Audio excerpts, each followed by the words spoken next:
4964 കേസുകളാണ് ഇതുപോലെ സാധ്യപ്പെട്ടിട്ടുള്ളത്. ഇനി ഇത് തുടരുകയും ചെയ്യും. ഇത് പറയുമ്പോൾ തന്നെ എനിക്കറിയാം, രാജസ്ഥാനില് ഒരു പള്ളി ഹനുമാൻ സേന ആക്രമിച്ചതായിട്ടുള്ള വിവരങ്ങൾ കിട്ടുന്നുണ്ട്. ആരാധന സ്വാതന്ത്ര്യമൊക്കെ ഇന്ന് പലപ്പോഴും മറ്റുള്ളവർ ഔദാര്യമായിട്ട് മാറുന്ന ഒരവസ്ഥയിലേക്ക് നമ്മുടെ നാട് മാറുകയാണ്. ഇതിനെയൊക്കെ പ്രോത്സാഹിപ്പിക്കുന്ന രീതിയിലുള്ള നേതൃത്വം അവര് കണ്ണു തുറക്കണം. ഇതൊരു പൊടിയിടല് മാത്രമാണ്.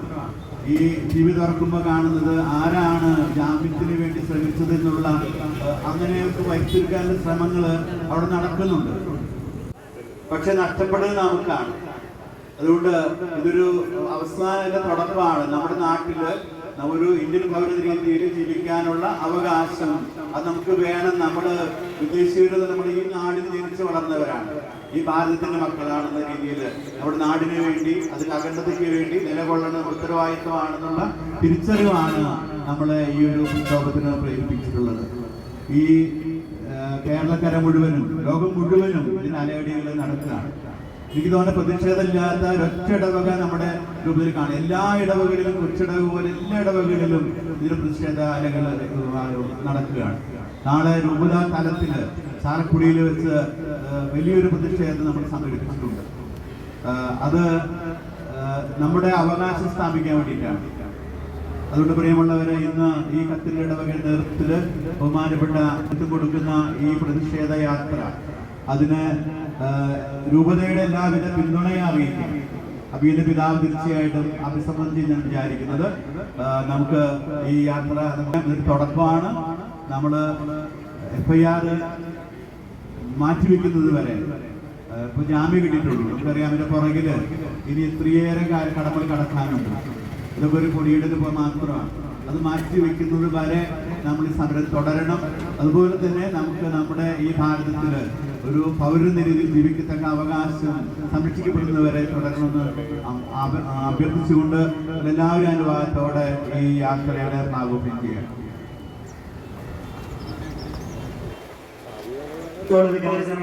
നമ്മുടെ വികാരിയച്ഛന് ആദ്യം കൈമാറിക്കൊണ്ട് നമ്മുടെ പ്രതിഷേധ റാലി ആരംഭിക്കുന്നു. 2 വരിയായിട്ടാണ് നമ്മൾ പോകുന്നത്. എല്ലാവരും സഹകരിക്കണമെന്ന് സ്നേഹത്തോടെ ഉറപ്പുവരുത്തുന്നു. പതാക ആരംഭിച്ച പ്രതിഷേധ ജാഥയാണ് ഈ വാഹനത്തിന് തൊട്ടുപുറകിലായി കടന്നു വരുന്നത്. നമ്മുടെ പ്രിയരാം കന്യാസിമാരെ കാരണമൊന്നും കൂടാതെ ഇരിഞ്ഞാലക്കുട രൂപത വികാരി general father Wilson Eerathara, cathedral വികാരി റവറന്റ് ഫാദർ ഡോക്ടർ ലാസർ കുറ്റിക്കാടന് പതാക കൈമാറിക്കൊണ്ട് ആരംഭിച്ച പ്രതിഷേധ ജാഥയാണ് ഈ വാഹനത്തിന് തൊട്ടുപുറകിലായി കടന്നു വന്നുകൊണ്ടിരിക്കുന്നത്. നിങ്ങളറിഞ്ഞോ നാട്ടാരെ, നിങ്ങളറിഞ്ഞോ നാട്ടാരെ,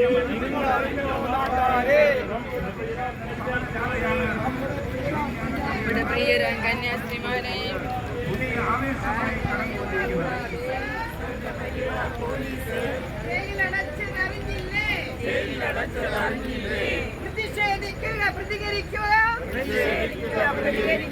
പ്രതികരിക്കുക നാട്ടാനെ.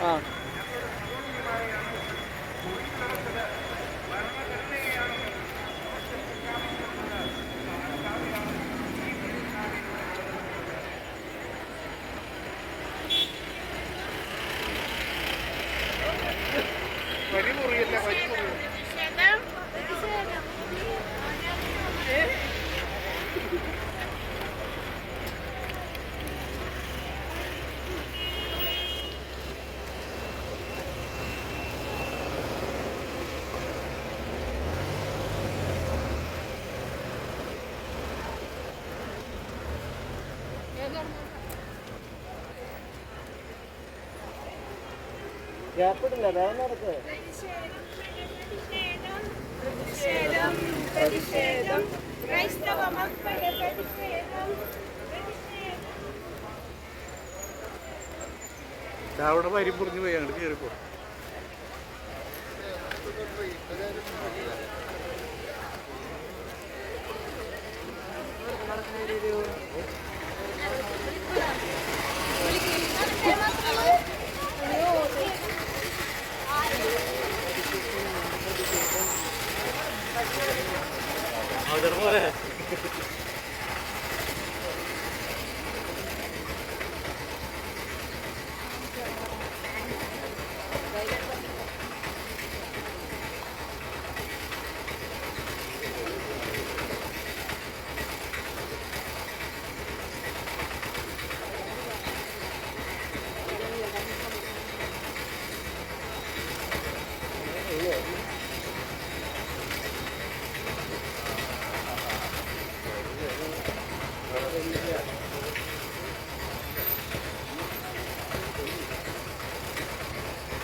സ്വർണ്ണക്കിരീടം വേണ്ടേ വേണ്ട, പ്രതിഷേധം പ്രതിഷേധം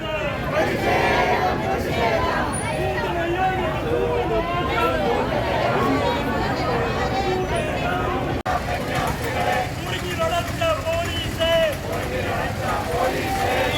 കാലം നിങ്ങൾക്ക് മാപ്പ് തരില്ല. ഈ കാലുകൾ ഇടറില്ല, ഈ കാലുകൾ ഇടറില്ല, ഈ ശബ്ദം പതറില്ല, ഈ ശബ്ദം പതറില്ല.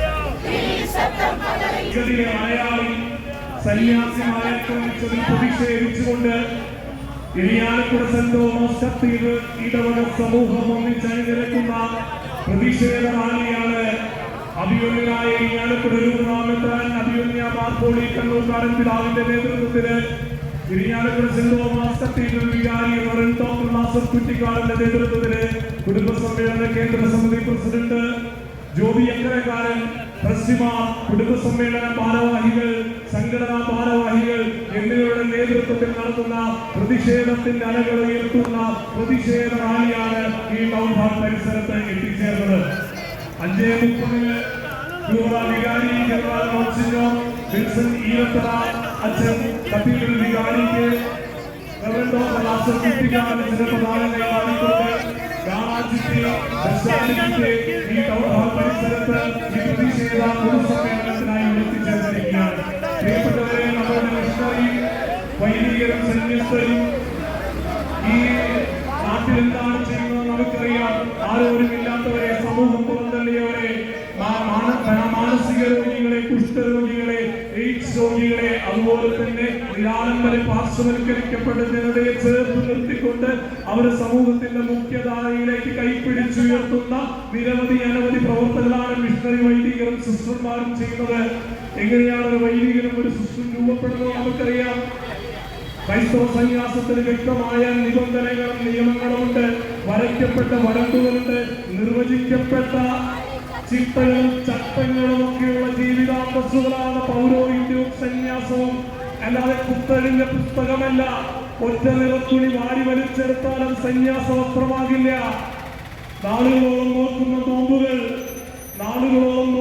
നോമ്പുകളും ഉരുവിടുന്ന പ്രാർത്ഥനകളും സസന്തോഷം സ്വീകരിക്കുന്ന സഹനങ്ങളും സന്തോഷം കൊണ്ട് അവർ സ്വീകരിക്കുന്ന പ്രാർത്ഥനകളുടെ അടിസ്ഥാനത്തിൽ ഊടും പാവും നെയ്തെടുക്കുന്നവയാണ് ക്രൈസ്തവ സന്യാസിമാരും വൈദികരും അണിക്കുന്ന നീണ്ടയെങ്കികൾ, തിരുവസ്ത്രങ്ങൾ, പുണ്യമെന്ന് നമ്മൾ കരുതുന്ന ആ തിരുവസ്ത്രം ധരിച്ചുകൊണ്ട് ഇന്ത്യയിലെ വടക്കൻ കിഴക്കൻ സംസ്ഥാനങ്ങളിൽ ഉത്തരേന്ത്യൻ പ്രദേശങ്ങളിൽ സഞ്ചരിക്കാൻ കഴിയില്ലെന്ന് ഇവിടുത്തെ തീവ്രവാദ സംഘടനകളായ ബജ്രംഗ്ദൾ തന്നും തീവ്രവാദ സംഘടനയായ ഹനുമാൻ സേനയും പറയുമ്പോൾ അതിനെതിരെ നോക്കി നോക്കാൻ നമുക്ക് കഴിയുന്നില്ല. ക്രൈസ്തവ നിരന്തരമായ സമയങ്ങളിലൂടെ ലോകത്തിലെ ഏത് പ്രസ്ഥാനങ്ങളിലെയും മതത്തിലുമില്ലാത്ത രീതിയിൽ നിരന്തരമായ പഠനങ്ങളിലൂടെയും ഓരോ ഇടവകളിലെയും അവർ സർവീസുകളിലൂടെയും പുരോഗതി രൂപപ്പെടുന്നു.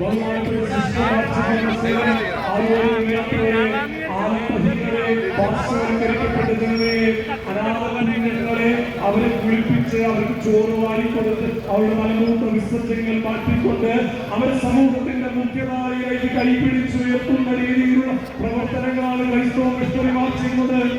ഇന്ത്യൻ ഭരണഘടനയുടെ 25-26 അനുച്ഛേദത്തിൽ കൃത്യമായി പറയുന്നുണ്ട്, ഇഷ്ടമുള്ള മതത്തിൽ വിശ്വസിക്കുന്നതിനും ഇഷ്ടമുള്ള ദൈവത്തെ ആരാധിക്കുന്നതിനും മതം പ്രചരിപ്പിക്കുന്നതിനുള്ള അധികാരവും അവകാശവും ഇന്ത്യയിലെ ഓരോ പൗരനും ഇന്ത്യ ഭരണഘടനയിൽ പറയുന്നു. എന്നാൽ അതിനെ ഹരിക്കുന്ന രീതിയാണ് കഴിഞ്ഞ കുറെ നാളുകളായി 10-11 വർഷമായി പ്രിയപ്പെട്ടവരെ പ്രതിഷേധമായി പങ്കെടുത്ത മുഴുവൻ പേരും നിർദ്ദേശങ്ങളിലിരിക്കുന്ന ഇരിപ്പിടങ്ങളിലേക്ക് വന്നിരിക്കണമെന്ന് അഭ്യർത്ഥിക്കുകയാണ്.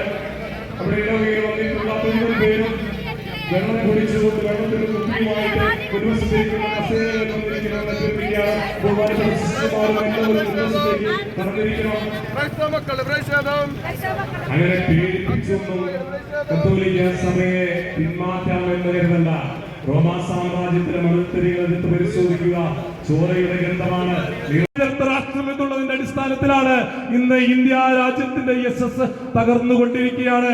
അസുരതയുടെ കരിമേഘങ്ങൾ ഉടരുന്നൊരു കാലഘട്ടത്തിലൂടെയാണ് കഴിഞ്ഞ കുറെ കാലഘട്ടങ്ങളിലായിട്ട് ക്രൈസ്തവ സഭയെ നടത്തുന്നത്. ഇത് താക്കീതാണ്. അവസാനത്തെ താക്കീതാണ്. ക്രൈസ്തവ സമൂഹം നൽകുന്ന അൽമായർ നൽകുന്ന താക്കീതാണ്. ഇവിടുത്തെ ഏതെങ്കിലും തീവ്രവാദ ഭീകര ഹിന്ദു സംഘടനകൾ ഉണ്ടെങ്കിൽ ഈ ഹനുമാൻ സേനയെയും ബജ്രംഗ് ദളിനെയും നിരോധിക്കുക തന്നെ വേണമെന്നാണ് ഇന്ത്യയുടെ പ്രധാനമന്ത്രിയോടും രാഷ്ട്രപതിയോടും ഞങ്ങൾക്ക് ആവശ്യപ്പെടാനുള്ളത്. ബഹുമാനപ്പെട്ട സിസ്റ്റർമാർക്കുള്ള ഐക്യദാർഢ്യമാണിത്.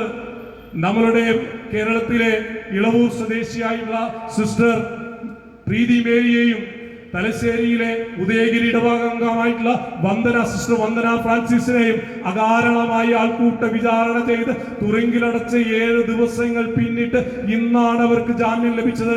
ഭരണകൂട ഭീകരതയുടെ ഉത്തമ ദൃഷ്ടാന്തങ്ങളാണ് നമ്മൾ കണ്ടുകൊണ്ടിരിക്കുന്നത്. പ്രിയപ്പെട്ടവരെ, ഞാൻ ദീർഘിപ്പിക്കുന്നില്ല. നമ്മളുടെ പൊതുസമ്മേളനം ആരംഭിക്കാൻ പോവുകയാണ്. നമുക്ക് എല്ലാവർക്കും എഴുന്നേറ്റ് നിന്ന് മൗനപ്രാർത്ഥനയോടുകൂടി സമ്മേളനം ആരംഭിക്കാം.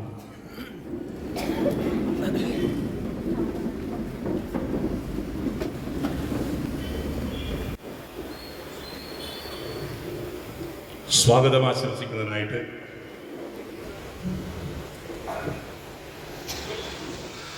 ഇരിങ്ങാലക്കുട രൂപത അധ്യക്ഷൻ മാർ കോളിക്കുന്ന് കണ്ണൂക്കാട്, ഇരിങ്ങാലക്കുട കത്തീഡ്രൽ വികാരി ഡോക്ടർ ലാസർ കുറ്റിക്കാടൻ ഉൾപ്പെടെയുള്ള വിശിഷ്ട വ്യക്തിത്വങ്ങളെ, എൻ്റെ മുൻപിലിരിക്കുന്ന എൻ്റെ ഇടവകക്കാരായ സഹോദരി സഹോദരന്മാരെ,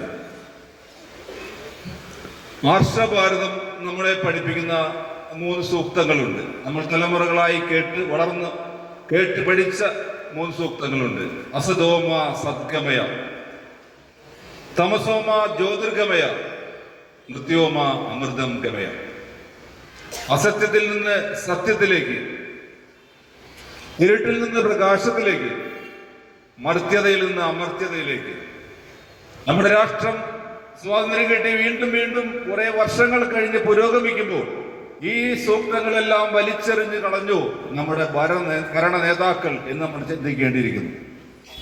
അത്രയ്ക്കും നമുക്ക് ദുഃഖം തോന്നുന്ന, അത്രയ്ക്കും വ്യസനം തോന്നുന്ന കാര്യങ്ങളാണ് നമ്മുടെ ചുറ്റും നടന്നുകൊണ്ടിരിക്കുന്നത്. ഗ്രഹാം സ്റ്റെയിൻസിനെയും അദ്ദേഹത്തിന്റെ മക്കളായ തിമോത്തി ഫിലിപ്പ് എന്നീ 2 മക്കളെയും ചുട്ടുകൊന്നത് നമ്മൾ ഇന്നൊന്നും മറന്നിട്ടില്ല. അങ്ങനെ തുടരുന്ന പരമ്പരയിൽ അവസാനത്തെ ഒരു സംഭവമായി സിസ്റ്റർ പ്രീതിസിന്റെയും മേരി വന്ദന ഫ്രാൻസിസും എത്തിച്ചേർന്നിരിക്കുകയാണ്. ഈ സംഭവങ്ങളിലൊക്കെ നമ്മൾ പ്രതിഷേധം പ്രകടിപ്പിക്കാനാണ് ഇവിടെ എത്തിച്ചേർന്നിരിക്കുന്നത്. ഈ പ്രതിഷേധം ഒരു തുടക്കം മാത്രമാണ് എന്നുള്ളതാണ് എനിക്ക് പറയാനുള്ളത്. എല്ലാവരും ഇതൊരു പ്രതിഷേധത്തോട് ആരംഭം മാത്രമാണ്. ഈ കേസിൽ കന്യാസ്ത്രീകളെ പൂർണ്ണമായി അവരുടെ കേസിൽ നിന്നെല്ലാം മോചിപ്പിക്കാനും അവരെ തടഞ്ഞുവെച്ച ആൾക്കൂട്ട വിചാരണയ്ക്ക് കാരണക്കാരാക്കിയവരെ കേസിൽ ഉൾപ്പെടുത്താനും അവരെ ശിക്ഷിക്കാനും ഇടയാകുന്നതുവരെ ഈ സമരം മുന്നോട്ട് തന്നെ പോകും എന്നുള്ളതാണ് നമുക്കൊക്കെ ഉറക്കെ പറയാനുള്ളത്. നമ്മുടെ ഈ പ്രതിഷേധ അഗ്നിയുടെ ഈ പ്രകടനത്തിന്റെ സമ്പൂർണതയായി ഈ വേദിയിൽ തൻ്റെ സാന്നിധ്യം കൊണ്ട് നിറഞ്ഞു നിൽക്കുന്ന നമ്മുടെ എല്ലാം പ്രിയങ്കരനായ ശ്രീ ഇരിഞ്ഞാലക്കുട ഇടവകയുടെ വളരെ പ്രിയപ്പെട്ട അധ്യക്ഷൻ മാർ പോളി കണ്ണുകാടിനെ നിങ്ങളെല്ലാവരുടെയും പേരിൽ ഈ യോഗത്തിലേക്ക് ഞാൻ സ്വാഗതം ചെയ്യുന്നു.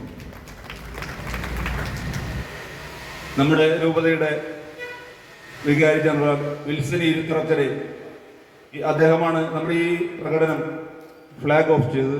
അദ്ദേഹത്തെ നിങ്ങളെല്ലാവരുടെയും പേരിൽ ഈ യോഗത്തിലേക്ക് ഞാൻ സ്വാഗതം ചെയ്യും. ഒരൊറ്റ പ്രസംഗം കൊണ്ട് ഈ വിഷയത്തെ മുഴുവൻ ആഗോളതലത്തിൽ ക്രൈസ്തവരുടെ ചർച്ചയ്ക്ക് ഇടയാക്കിയ, വളരെ വിദഗ്ധമായി തന്നെ അത് പ്രസംഗം അവതരിപ്പിച്ച് നമ്മളെ കോരിത്തിരിപ്പിച്ച ഒറ്റ പ്രസംഗം കൊണ്ട് ലോകത്തിലെ എല്ലാ ക്രൈസ്തവ വിശ്വാസികളും ഈ വിഷയം ശ്രദ്ധിക്കാനിട വന്നു. ആ ഒരൊറ്റ പ്രസംഗം നടത്തിയ നമ്മുടെ പ്രിയപ്പെട്ട വികാരി അച്ഛൻ ശ്രീ ലാസർ കുറ്റിക്കാടനച്ഛനെ ഈ യോഗത്തിലേക്ക് സ്നേഹപുരസ്സരം സ്വാഗതം ചെയ്യുന്നു.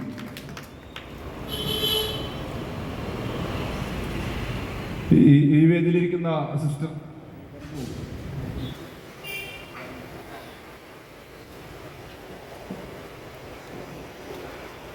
CMC provincial reverend sister Dhanya ഇവിടെ പ്രതിജ്ഞാവാദനം ചൊല്ലിക്കടക്കാനെത്തിയിട്ടുണ്ട്. സിസ്റ്ററെ, നിങ്ങളെല്ലാവരുടെയും പേരിൽ സ്നേഹപൂർവ്വം സ്വാഗതം ചെയ്യുന്നു. ഒരു ചെറിയ സന്ദേശം നൽകുന്നതിനായി സെന്റ് ജോസഫ് കോളേജിലെ മദർ സുപ്പീരിയർ എത്തിയിട്ടുണ്ട്. സിസ്റ്റർ ജോസഫൈൻ ഇവിടെയുണ്ട്. സിസ്റ്ററെ പ്രതിജ്ഞാപൂർവ്വം ക്ഷണിക്കുന്നു. പിന്നെ ഇവിടെ ഒരു യുവജന പ്രതിനിധി നമ്മളുടെ ഒരു പ്രമേയം അവതരിപ്പിക്കാൻ ഉദ്ദേശിക്കുന്നുണ്ട്, നമ്മുടെ അധികാരികളെ കാണിക്കാനായിട്ട്. ആ പ്രമേയം അവതരിപ്പിക്കാൻ വേണ്ടി ബെൻസൺ തോമസിനെ നിങ്ങളെല്ലാവരെയും പേരിൽ യോഗത്തിലേക്ക് സ്വാഗതം ചെയ്യുന്നു. പിന്നെ എൻ്റെ സഹായിക്കാരന്മാരായിട്ടുള്ള PT ജോർജ് കള്ളൻ, തോമസ് തൊക്കലത്ത്, ശ്രീ ഷാജൻ കണ്ണൻ, MM ഷാജൻ എന്നിവരെയും ഈ യോഗത്തിലേക്ക് ഞാൻ സ്വാഗതം ചെയ്യുന്നു. കുടുംബസമ്മേളന കേന്ദ്ര സമിതി പ്രസിഡന്റ് ജോബിയാണ് ഈ കാര്യങ്ങളെല്ലാം അറേഞ്ച് ചെയ്യുന്നത്. അദ്ദേഹത്തെ നിങ്ങളെല്ലാവരുടെയും പേരിൽ ഈ യോഗത്തിലേക്ക് സ്വാഗതം ചെയ്യുന്നു. എൻ്റെ മുൻപിലിരിക്കുന്ന നമ്മുടെ മുൻ MLA-യും ചീഫ് വിപ്പുമായിട്ടുള്ള തോമസ് ഉണ്ടിയാണ് സാറുണ്ട്. അതുപോലെ പ്രഗത്ഭരായ പലരും ഈ കൂട്ടത്തിലുണ്ട്. അവരെയും ഈ യോഗത്തിലേക്ക് ഞാൻ സ്വാഗതം ചെയ്യുന്നു. അതുപോലെ തന്നെ ഇരിങ്ങാലക്കുട നഗരസഭയുടെ അധ്യക്ഷ മേരിക്കുട്ടി ജോയ് ഉണ്ട്. ശ്രീമതി മേരിക്കുട്ടി ജോയ് നിങ്ങളെല്ലാവരും പേരിൽ ഈ യോഗത്തിലേക്ക് ഞാൻ സ്വാഗതം ചെയ്യുന്നു. ഏറ്റവും പ്രധാനപ്പെട്ടത് നിങ്ങളാണ്. ഈ സംഭവത്തെ അതിൻ്റെ ഏറ്റവും പ്രാധാന്യത്തോടെ ഏറ്റെടുക്കുകയും ഈ പള്ളിയുടെ ഈ വികാരിസ്ഥിതി ആഹ്വാനം ഏറ്റെടുത്തുകൊണ്ട് ഇവിടെ വരാനും ഇത്രയും സമയം ചെലവഴിക്കാനും ഈ റാലിയിൽ പങ്കെടുക്കാനും നല്ല ഉച്ചത്തിൽ ജയ് വിളിക്കാനും തയ്യാറായത് നിങ്ങൾ ഓരോരുത്തരുമാണ്. നിങ്ങൾ ഓരോരുത്തരെയും സ്നേഹപൂർവ്വം ഈ യോഗത്തിൽ സ്വാഗതം ചെയ്തുകൊണ്ട് നിർത്തുന്നു. നന്ദി, നമസ്കാരം. കേരളത്തില് ചർച്ച് ബില്ല് തുടങ്ങാനായിട്ടൊരു സാഹചര്യം ഉണ്ടായപ്പോൾ അതിനാദ്യമായിട്ട് പ്രതിഷേധിച്ചത് അഭ്യുതനായിട്ടുള്ള മാർ പോളി കണ്ണുകാടൻ പിതാവാണ്. മുനമ്പത്ത് സമരമുണ്ടായപ്പോൾ അവിടെ ആദ്യം സമരാനുകൂലികളെ തേടിയെത്തിയ ബിഷപ്പ് നമ്മുടെ ബിഷപ്പ് മാർ പോളി കണ്ണുകാടൻ പിതാവാണ്. അങ്ങനെ സഭയും സഭാസമൂഹവും വെല്ലുവിളികൾ ഏറ്റുപെടുമ്പോൾ അതിനെ ചേർത്ത് പിടിക്കാൻ, അതിനെ പ്രതിരോധിക്കാൻ തയ്യാറായിട്ടുള്ള നമ്മുടെ രൂപതാധ്യക്ഷൻ CBCയുടെ വൈസ് പ്രസിഡന്റ് കൂടിയായിട്ടുള്ള അഭിവന്യ മാർ പോളി കണ്ണുകാടൻ പിതാവിനെ ഉദ്ഘാടന പ്രസംഗത്തിനായി സ്നേഹപൂർവ്വം ക്ഷണിക്കുന്നു.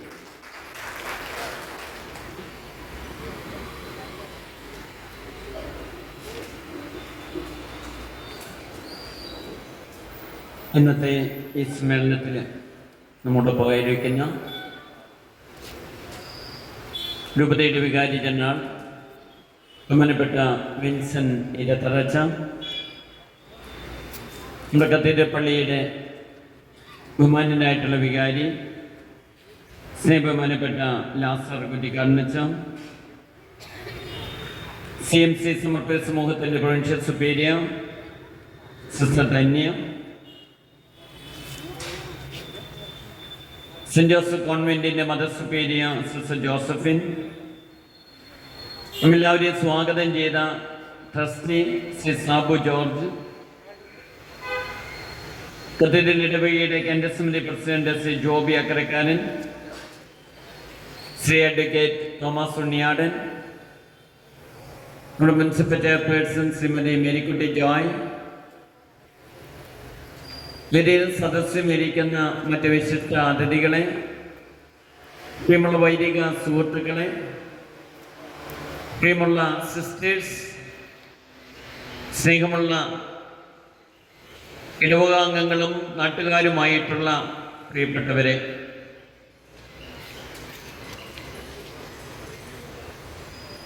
ഭാരത സംസ്കാരത്തിന്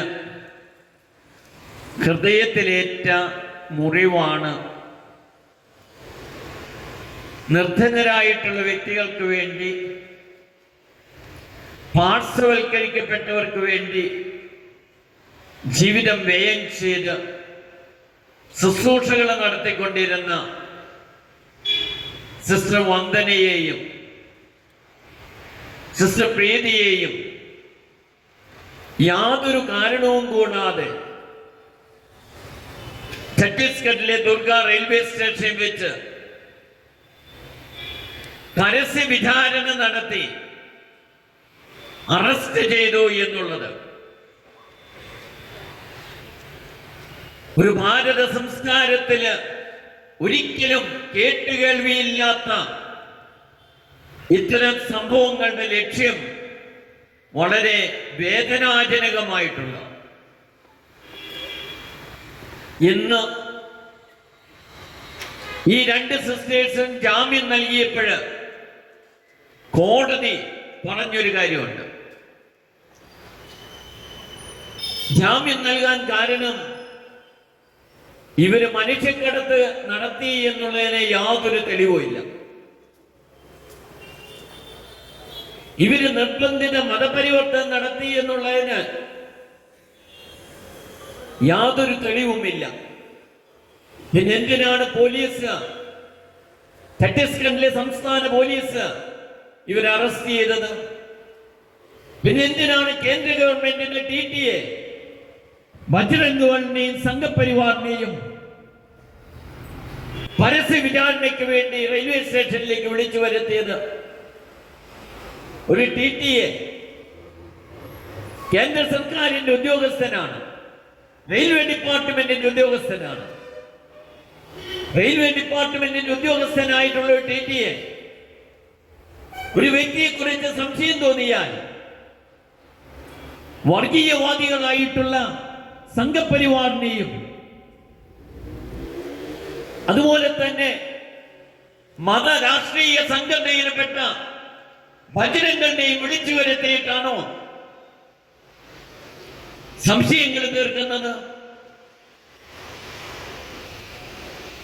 പരസ്യ വിചാരണ നടത്തുകയും പോലീസിനെയും നീതിന്യായ കോടതികളെയും തെറ്റിദ്ധരിപ്പിക്കുന്ന വിധത്തില് FIR തയ്യാറാക്കുകയും ചെയ്യുന്നത് ഒരു ഭരണകൂടമില്ലാത്ത രാഷ്ട്രത്തിന്റെ നിയമമാണോ? കേന്ദ്ര സർക്കാരും ഛത്തീസ്ഗഡ് സംസ്ഥാന സർക്കാരും ഈ കാര്യത്തില് വഴിവിട്ട സമ്മർദ്ദം ചെലുത്തിയുകൊണ്ടല്ലേ അന്യായമായിട്ട് അവരെ അറസ്റ്റ് ചെയ്യുവാനായിട്ടിടയായത്? 9 ദിവസം കൊടും തടവുകാര് കിടന്നിരുന്ന ജയിലില് ഈ പാവപ്പെട്ട സീനിയർ ആയിട്ടുള്ള സിസ്റ്റേഴ്സ്, 60 വയസ്സിന് മേലെയുള്ള 2 സിസ്റ്റേഴ്സ്, അവരെ തടങ്കിലാക്കുകയും അവരെ ജാമ്യം നൽകാതിരിക്കാൻ സംസ്ഥാന സർക്കാരിന്റെ പ്രോസിക്യൂട്ടർ വാദിക്കുകയും ചെയ്തിട്ടുണ്ടെങ്കിൽ ഇതിന്റെ പുറകിലുള്ള യാഥാർത്ഥ്യം എന്താണ്? ഇതാണ് ഇന്ന് ന്യൂനപക്ഷങ്ങളെ ഭയപ്പെടുത്തുന്ന അതിതീവ്ര വർഗീയത ഇന്ന് വർദ്ധിച്ചു വരുന്നു എന്ന് പറയുന്നതിന് കാരണം. ക്രൈസ്തവ യുണൈറ്റഡ് ഫോറം നടത്തിയ ഒരു പഠനത്തില് 2014 ശേഷം ഈ ഭാരതത്തില് 6000-ലധികം ഇപ്രകാരമുള്ള കേസുകൾ വന്നിട്ടുണ്ട്. അതുപോലെ തന്നെ ഈ കഴിഞ്ഞ 1 വർഷത്തിനുള്ളില് 800-ലധികം കേസുകളാണ് ഇപ്രകാരം സംഭവിച്ചിരിക്കുന്നത്. അതിന്റെ അർത്ഥം മതേതരത്വ രാഷ്ട്രമായിട്ടുള്ള ഭാരതത്തില് ഏത് മതത്തിൽ വിശ്വസിക്കണമെന്നോ ഏത് മതം പ്രചരിപ്പിക്കണമെന്നോ സ്വാതന്ത്ര്യം നൽകുന്ന ഈ മതേതരത്വ രാഷ്ട്രത്തില് എന്തുകൊണ്ട് ഇപ്രകാരം സംഭവിക്കുന്നു? ഇതിന്റെ പുറകിലുള്ള കാരണങ്ങൾ എന്താണ് എന്ന് ചിന്തിക്കേണ്ടിയിരിക്കുന്നു. അതാണ് ഭാരതത്തിലെ ന്യൂനപക്ഷങ്ങളെ ഇന്ന് ഭീഷണിപ്പെടുത്തുന്ന യാഥാർത്ഥ്യങ്ങൾ. മറ്റൊരു കാര്യം, ഈ ന്യൂനപക്ഷങ്ങളെ തമ്മിലടിപ്പിക്കാനായിട്ട് പരിശ്രമിക്കുന്ന രംഗങ്ങളും പലയിടത്തുണ്ട്. എന്നിട്ട് ഓരോ ന്യൂനപക്ഷങ്ങളെയും മാറി മാറി ആക്രമിച്ച് ഇല്ലായ്മ ചെയ്യാനാണെന്നുണ്ടെങ്കിൽ അത് വലിയ ആപത്തിലേക്കാണ് ഭാരതത്തിന്റെ സംസ്കാരത്തിന് ഏൽക്കുക. അന്യായമായിട്ട് തടങ്കിലാക്കപ്പെട്ടിട്ട് 9 ദിവസത്തോളം ഇവർക്ക് ജാമ്യം നൽകാതിരിക്കുവാനായിട്ട് നിരന്തരം പരിശ്രമിച്ചു എന്നുള്ളത് ചോദ്യം ചെയ്യപ്പെടേണ്ട കാര്യമല്ലേ? അങ്ങനെയെങ്കിൽ കോടതി ഇവർ കുറ്റക്കാരല്ല എന്ന്, ഇവർ നിർബന്ധിത മതപരിവർത്തനം നടത്തിയില്ല എന്ന്, മനുഷ്യക്കടത്ത് നടത്തിയില്ല എന്ന് പറയുന്നെങ്കിൽ എന്തുകൊണ്ട് ഇവരെ അറസ്റ്റ് ചെയ്യാനായിട്ട് കാരണക്കാരായിട്ടുള്ള വ്യക്തികളെ ശിക്ഷിക്കാനോ അവരെ വിചാരണ ചെയ്യാനോ സർക്കാരോ കോടതിയോ തയ്യാറാകാത്തതിന്റെ കാരണം എന്താണ്? ഈ പ്രതിഷേധ പ്രകടനം നടത്തുന്നതിന്റെ ലക്ഷ്യം ഇനി ഇതുപോലെയുള്ള അന്യായമായിട്ടുള്ള അറസ്റ്റുകള്, അന്യായമായിട്ടുള്ള തടവിലാക്കപ്പെടുന്ന രംഗങ്ങള് ഈ ഭാരതത്തിൽ ഉണ്ടാകാൻ പാടില്ല. അത് ക്രൈസ്തവന്റെ കാര്യത്തിലായാലും മുസൽമാന്റെ കാര്യത്തിലായാലും ഹൈന്ദവന്റെ കാര്യത്തിലായാലും സിഖുകാരുടെ കാര്യത്തിലായാലും പാർസിയുടെ കാര്യത്തിലായാലും അപ്രകാരം ഒന്നും സംഭവിക്കാൻ പാടില്ല. മതന്യൂനപക്ഷങ്ങളെ അതുപോലെ തന്നെ പാവപ്പെട്ടവരെ സംരക്ഷിക്കുമെന്ന് ഉറപ്പുവരുത്തുന്ന ഭരണഘടനയ്ക്ക് വിരുദ്ധമായിട്ട് ആര് പ്രവർത്തിച്ചാലും അത് ചോദ്യം ചെയ്യപ്പെടുകയും അതിനാവശ്യമായിട്ടുള്ള ശിക്ഷകള് നൽകുകയും ചെയ്യേണ്ടത് ഈ കാലഘട്ടത്തിന്റെ ആവശ്യമാണ്. നമുക്കറിയാം, ഭരണഘടന 25-26 വകുപ്പുകൾ പ്രകാരം പൗരന്മാർക്ക് നൽകുന്ന സ്വാതന്ത്ര്യമാണ് ഏത് മതത്തെ വിശ്വസിക്കണമോ വിശ്വസിക്കാതിരിക്കണമോ, ഏത് മതം പ്രചരിപ്പിക്കണമോ പ്രചരിക്കാതിരിക്കണമോ എന്നുള്ളത്. അതുപോലെ തന്നെ ഈ ഭാരതത്തില് സ്വതന്ത്രമായിട്ട് ജനിക്കുവാനുള്ള സ്വാതന്ത്ര്യമുണ്ട്. ഈ സിസ്റ്റേഴ്സിന്റെ കൂടെ ഉണ്ടായിരുന്ന കുട്ടികള് പ്രായപൂർത്തിയായവരാണ്. അവര് വളരെ വർഷങ്ങളായിട്ട് ക്രൈസ്തവരായിട്ടുള്ളവരാണ്. പിന്നെ എന്താണ് നിർബന്ധിത മതപരിവർത്തനത്തിന് കൊണ്ടുപോകുന്നതെന്ന് പറയുന്നതിന് കാരണം? അവര് പ്രായപൂർത്തിയായവരും മാതാപിതാക്കളുടെ അനുമതിയോടുകൂടെ പോയിട്ടുള്ളവരുമാണ്. ഛത്തീസ്ഗഡിലെ ദരിദ്രമായിട്ടുള്ള അവസ്ഥയിൽ നിന്നും അവർക്ക് കുറെ കൂടെ ജോലി സാധ്യതയുള്ള ആഗ്രയിലേക്ക് കൊണ്ടുപോകുമ്പോൾ അവർക്ക് മാന്യമായിട്ട് ജോലി ചെയ്യാൻ പാടില്ലെന്നാണോ പറയുന്നത്? അവർക്ക് മാന്യമായിട്ട് ജീവിക്കാൻ പാടില്ലെന്നാണോ പറയുന്നത്? ഈ വർഗീയ ശക്തികളുടെ അടിമകളായിട്ട് എന്നും പാവപ്പെട്ടവരായിട്ട് കഴിയണമെന്നാണോ കരുതുന്നത്? ഇവിടെ ഇതുപോലെയുള്ള പ്രതിഷേധ പ്രകടനങ്ങളിൽ ആവശ്യപ്പെടേണ്ട ഒരു കാര്യമുണ്ട്.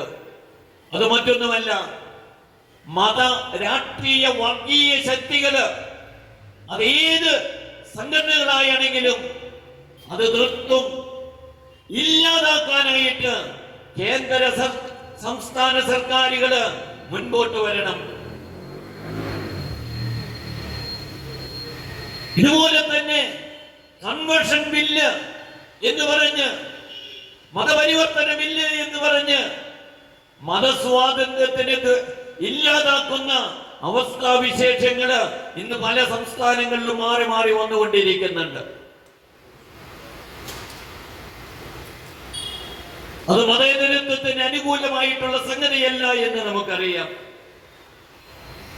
പ്രിയമുള്ളവരെ, ഇപ്രകാരമുള്ള അവസ്ഥയില് സിസ്റ്റേഴ്സിന് ജാമ്യം കിട്ടി എന്നുള്ളത് സന്തോഷകരമായ കാര്യമാണ്. പക്ഷേ ഈ ജാമ്യം കിട്ടിയ സിസ്റ്റേഴ്സിന് ആരോപിച്ചിരിക്കുന്ന കുറേയേറെ നിബന്ധനകളോടുകൂടിയാണ് ജാമ്യം നൽകിയിരിക്കുന്നത്. അവരുടെ കേസ്, ഈ ജാമ്യം കിട്ടിയ സിസ്റ്റേഴ്സിന്റെ കേസ് തീർത്തും തള്ളിക്കളയണം. കോടതി അത് തീർത്തും ഇല്ലാതാക്കണം. അത് മാത്രമല്ല, അവരെ അറസ്റ്റ് ചെയ്യാനായിട്ട് കൂട്ടുനിന്നവരെ വിചാരണ ചെയ്ത് ന്യായമായിട്ട് ശിക്ഷിക്കാനായിട്ട് സർക്കാരുകള് നേതൃത്വം കൊടുക്കണമെന്ന് ഈ പ്രതിഷേധ റാലി ആവശ്യപ്പെടുകയാണ്. പ്രിയമുള്ളവരെ, ഇനി ഇതുപോലെയുള്ള അന്യായമായിട്ടുള്ള അവസ്ഥകള് നമ്മുടെ ഭാരതത്തിൽ ഉണ്ടാകാതിരിക്കാൻ നമുക്ക് ഒറ്റക്കെട്ടായിട്ട് പരിശ്രമിക്കാം. ദൈവം അനുഗ്രഹിക്കട്ടെ. മറക്കരുത്, രക്തസാക്ഷിയുടെ രക്തമാണ് സഭയുടെ ബീജം എന്നുള്ള കാര്യം മറക്കരുത്. ഏത് പ്രതിസന്ധി ഉണ്ടായാലും, ഏത് പ്രതിസന്ധി ഉണ്ടായാലും, പ്രതിബന്ധം ഉണ്ടായാലും തളരാതെ തകരാതെ മുന്നോട്ട് പോകുന്നതാണ് ക്രൈസ്തവ സമൂഹം എന്നുള്ള കാര്യം ഓർമ്മിപ്പിച്ചുകൊണ്ട് ഈ സമ്മേളനം ഉദ്ഘാടനത്തിനായിട്ട് പ്രഖ്യാപിക്കുന്നു. ദൈവം നിങ്ങളെ അനുഗ്രഹിക്കട്ടെ. പ്രതിഷേധ പ്രമേയം അവതരിപ്പിക്കുന്നതിനായിട്ട് യുവജന സംഘടനാ പ്രതിനിധി ബെൻസൺ തോമസ്.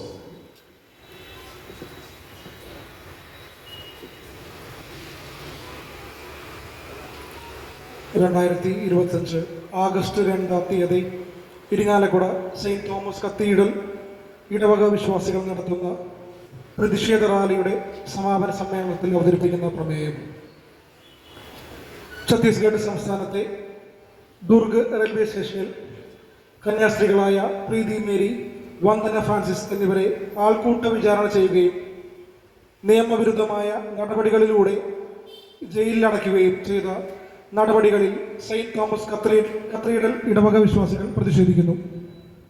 ഇഷ്ടമുള്ള മതത്തിൽ വിശ്വസിക്കുവാനും വിശ്വാസം പരിശീലിക്കുവാനും അവ സംരക്ഷിക്കുവാനും ഇന്ത്യൻ ഭരണഘടന നൽകുന്ന സ്വാതന്ത്ര്യവും സംരക്ഷണവും പരസ്യമായി നിഷേധിച്ചുകൊണ്ട് ഭരണകൂട ഭീകരത സൃഷ്ടിക്കുന്ന കാലികമായ രാഷ്ട്രീയ കാലാവസ്ഥയിലുള്ള കത്തീഡ്രൽ ഇടവക വിശ്വാസികളുടെ ആകുലതയും ആശങ്കയും ഛത്തീസ്ഗഡ് സംസ്ഥാന സർക്കാർ ഭരണാധികാരികളെയും കേന്ദ്ര സർക്കാർ ഭരണാധികാരികളോടും അറിയിക്കുന്നു.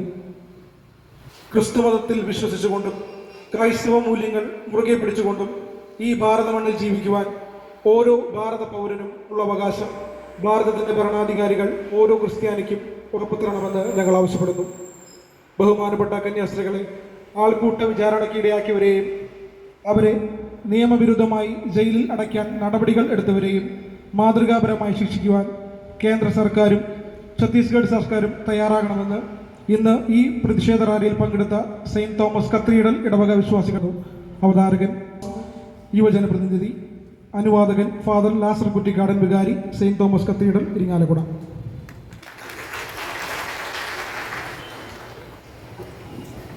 പ്രിയപ്പെട്ടവരെ, ഇനി അധികമില്ല.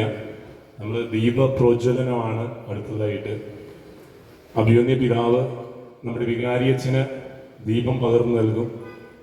നമ്മുടെ സംഘടനാ ഭാരവാഹികൾ ഇവിടെ വന്ന് വികാരിയച്ഛനിൽ നിന്ന് ദീപം പകർന്നു. എല്ലാവരും മെഴുകുതിരി കത്തിച്ച് സിസ്റ്റർ പ്രതിജ്ഞ ചൊല്ലുമ്പോൾ എല്ലാവരും ആ ദീപം മുകളിലേക്ക് മെഴുകുതിരി കത്തിച്ചുകൊണ്ട് നമ്മൾ പ്രതിജ്ഞയെടുക്കുകയാണ്. അഭിമന്യ പിതാവ് വികാരിയച്ഛന് ദീപം എന്നാണ്. ദീപം എല്ലാവരും എഴുതിയതിനു ശേഷം നമ്മുടെ റെവറൻഡ് സിസ്റ്റർ ധന്യ CMC ഉദയ പ്രൊവിൻഷ്യാളമ്മയാണ്. ഉദയ പ്രൊവിൻഷ്യാളമ്മ നമുക്ക് പ്രതിജ്ഞ ചൊല്ലിത്തരും. നമുക്ക് എല്ലാവർക്കും ആ പ്രതിജ്ഞ ഏറ്റുചൊല്ലാം.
നമുക്ക് മെഴുകുതിരി ഉയർത്തിപ്പിടിച്ച് ഹൃദയത്തിൽ സ്നേഹത്തോടുകൂടെ ശക്തിയോടുകൂടെ ഈ പ്രതിജ്ഞ ഏറ്റുചൊല്ലാം.